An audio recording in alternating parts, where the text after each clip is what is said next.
Hey folks, Country Prepper here.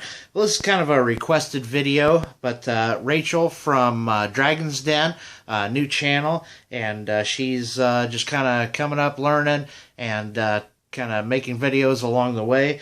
But she said she had a couple of ferro rods, but she hadn't used them much, and she wanted to know the best ways to use them, how to strike them the best. So I have a few different ferro rods here that I'm going to show you.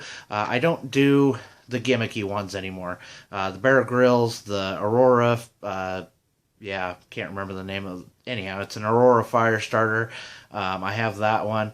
Don't really use those anymore. I stick to just a regular old, well, this here is my favorite ferro rod, the Light My Fire Army 2.0 Fire Steel. But this one here is my most used one. This is the one I got from JR over at Poverous Prepping. You can see I've used that one a lot. This is the one I take with me when I'm on a hike, in my haversack, things like that. I took it on the bug out bag overnight or gear test. I also have this one. This is one of those cheaper ones. It's kind of like a Coghlan's, but it's just a cheapo from China. And this was the very first ferro rod I ever bought. And as you can see, it's been used quite a bit, but I haven't used it much lately. So, and then I also have one more. That's the one I keep on my Condor Rodan. This is one that comes from Nathan 4071. And there's a big difference between all of these ferro rods. This one, the ones that come from Nathan 4071, it has a little bit of a higher magnesium content, so it leaves some nice hot sparks that lay there and sizzle for a little while. And that's what's really great about his ferro rods. Those are the ones that I'm using for my Kydex loops that I'm going to sell. And then this one, it throws some really hot sparks, but they don't lay there and sizzle a lot, so it's a little bit harder of a ferro rod, but it's a good one. Having that length really helps with one of the methods that I'm going to show you. Now this one, this is one of those ones where you got to strike it fast, and it throws some sparks. I don't know how hot they are, but really honestly they're not that great, but I'm going to show you anyway. And then this one, the Light My Fire Fire Steel Army 2.0 model. This one, the reason it's my favorite is because it doesn't take much to strike it.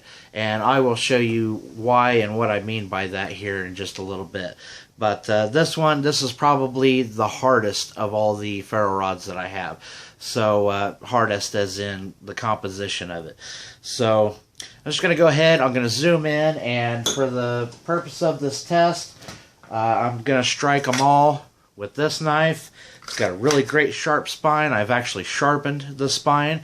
And then just some regular cotton balls. There's nothing on them, no Vaseline, no hand sanitizer, nothing like that.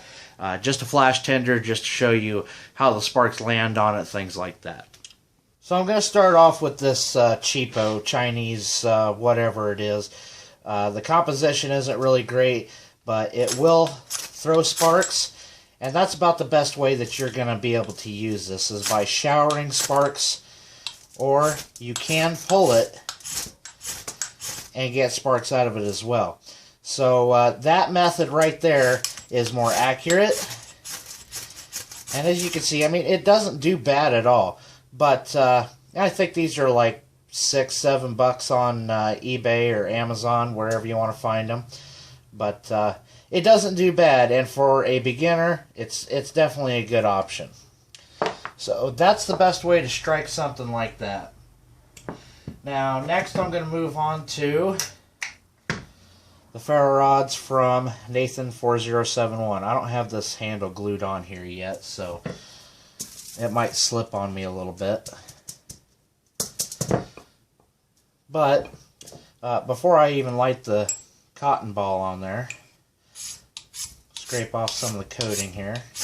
Now you can see it doesn't take much to get a spark out of this ferro rod.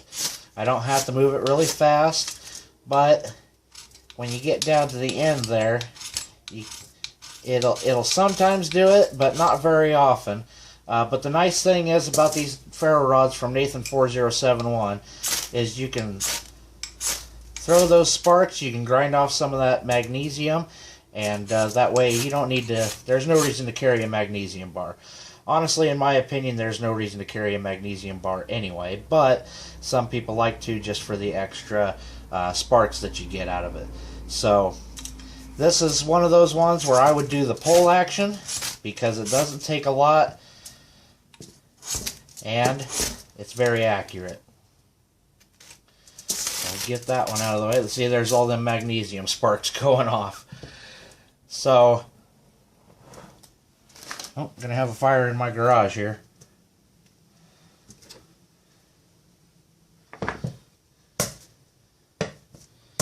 Wouldn't be the first time. So anyway, moving on. I'll put this back in the sheath here real quick.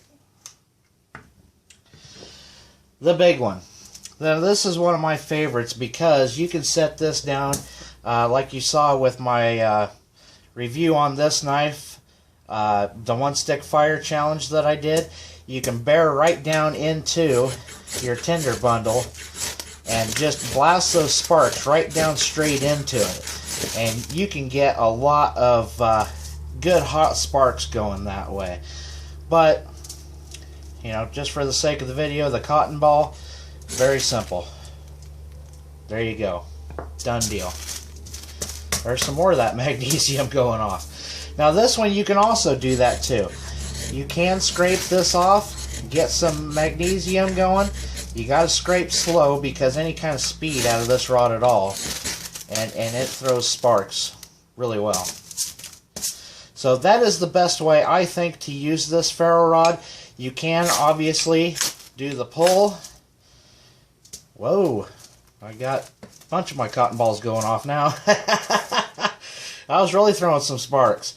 So you can do the pull method, or you can do the showering method, whichever, but I still think this right here is your best bet, when, especially if you're working with natural tinder. Now to move on to the light my fire. Now there's, let me get this stuff put out before I get smoked out of the garage here. Gonna anyway, I think. There's one thing that this ferro rod will do that the others will not. You can just go right to the end. You don't have to scrape fast. And you can get some very controlled sparks going off of that. Just on the very tip of it. It didn't take much at all. Now obviously you can do the pull, or you can do the shower method with this ferro rod.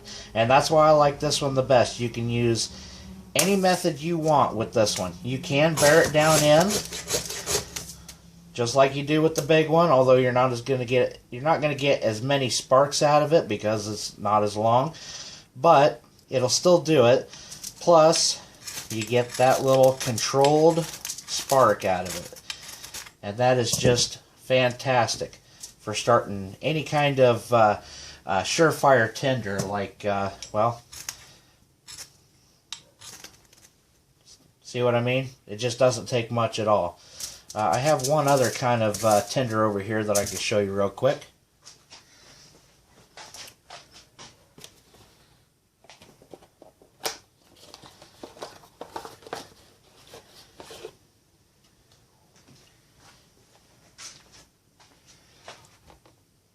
These are those Sure Start fire lighting squares. You can get these at Menards. I don't know if they have them at Home Depot. I've never really looked there. But any kind of home improvement place like that will usually have some sort of fire lighting product on the shelf somewhere. Probably usually over by like the barbecues or something like that. But you know, you just dig into that just a little bit. Use your controlled sparks, and it'll usually go up pretty quick. I don't know if you guys are actually seeing how I'm doing that, or I can't see the viewfinder. But anyhow, that's the main reason that I really recommend this to everybody for their survival kits, bug out bags, put it in your haversack, your bushcraft kits, anything. This, to me, is the absolute best ferro rod you can buy. And, I mean, for, you know, like 20 bucks. There are some, obviously, better ones on the market, that the really big ones that are, I mean, this is like one of those $17 or $18 ones you get off of eBay or Amazon. There are better quality ones. Nathan 4071 makes one that's just like the one I showed. And let's see.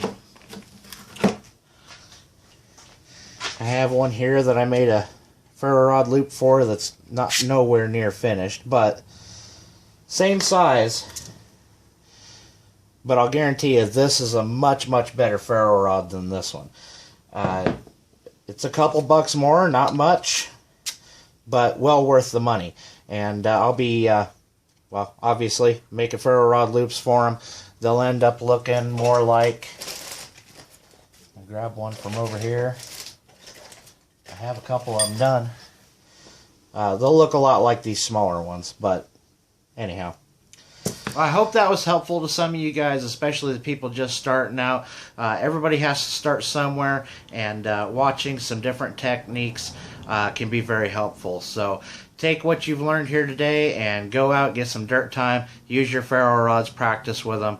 That is the biggest factor that's going to make a difference between, you know, whether you get hypothermia or not if you're ever in a bad situation. So I will leave links to all of these different ferro rods in the description down below. Well, except for the cheapo Chinese one.